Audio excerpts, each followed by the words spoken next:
ada dua, yaitu satu, glukosa. Fungsinya adalah menghasilkan energi bahan baku struktur tanaman. Dua, amilo.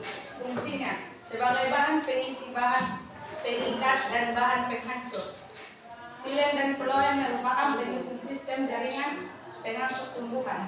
Fungsi xilem dan floem: satu, xilem mengangkut air serta zat-zat yang terlarut di dalamnya. Dua, floem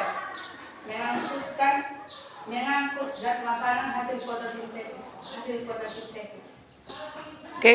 Apa hasil dari fotosintesis? Apa reaksi fotosintesisnya? Reaksinya. Itu kan hasilnya, hasil reaksi fotosintesis. Kalian bilang ada dua, glukosa dan amilo. Bagaimana reaksi fotosintesis itu pada saat ya air itu diangkut ke daun, air, garam dan mineral diangkat ke daun. Bagaimana reaksinya? Apa reaksinya kemarin?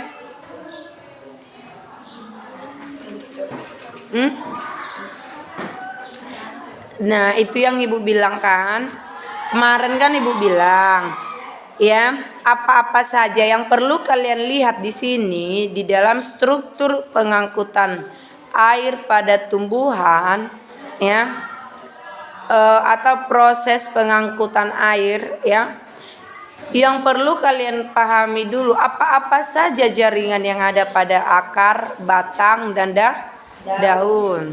Itu kan kemarin Ibu bilang, semester kemarin itu sudah kita pelajari apa-apa saja yang terdapat di akar, di batang, di daun. Ini yang kita harus pahami bagaimanakah air itu diangkut, ya.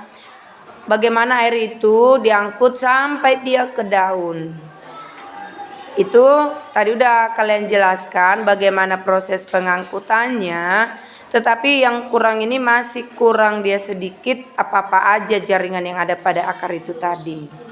Ya, seperti di mana dia epidermisnya, ya, di mana dia korteksnya, periskelnya.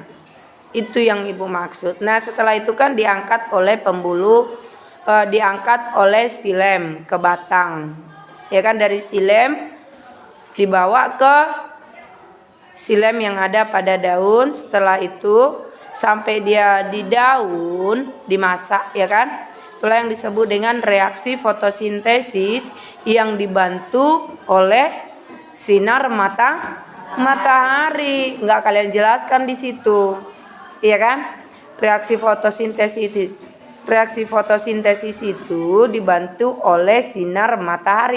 Seharusnya kalian buat di situ gambar mataharinya, ya kan? Gambar matahari, ada matahari, artinya di situ terjadi proses fotosintesis, ya. Jadi setelah itu nanti apa-apa aja yang terdapat di daun itu, di sekitar pohon.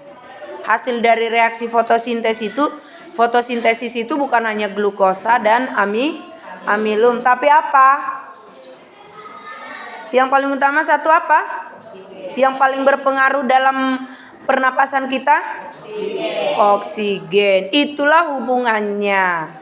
Dengan adanya oksigen, disinilah ada hubungan antara bagaimana dihasilkan itu oksigen untuk kita proses pernapasan. Karena kita bernapas menggunakan apa? Kita bernapas menghirup oksigen. Itu maksud Ibu, ya. Kita bernapas menghirup oksigen, mengeluarkan karbon dioksida. Oksigen ini dihasilkan dari mana? Itulah dari proses fotosintesis. Ya. Bagaimanakah fotosintesis ini? Inilah bagaimana dia strukturnya. Terjadinya reaksi fotosintesis. Itu sudah dimulai dari pembuluh akar.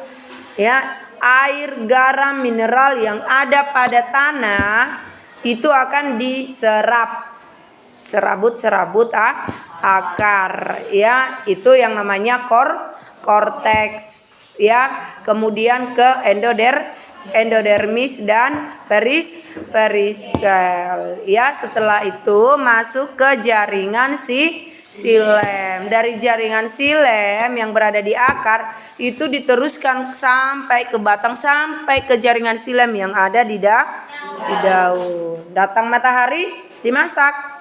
Terjadi reaksi fotosintesis. Hasil reaksi fotosintesis itu apa-apa aja yang dibawa oleh si floem.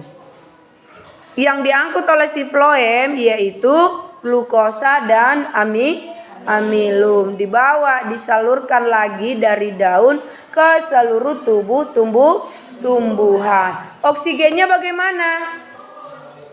Oksigennya dikeluarkan oleh daun. Oksigennya keluar, ya kan? Makanya ada banyak oksigen di sekitar tumbuhan atau di bawah pohon.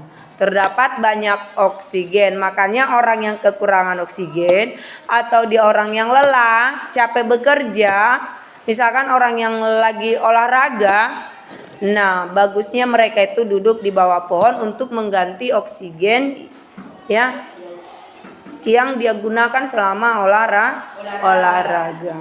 Oke?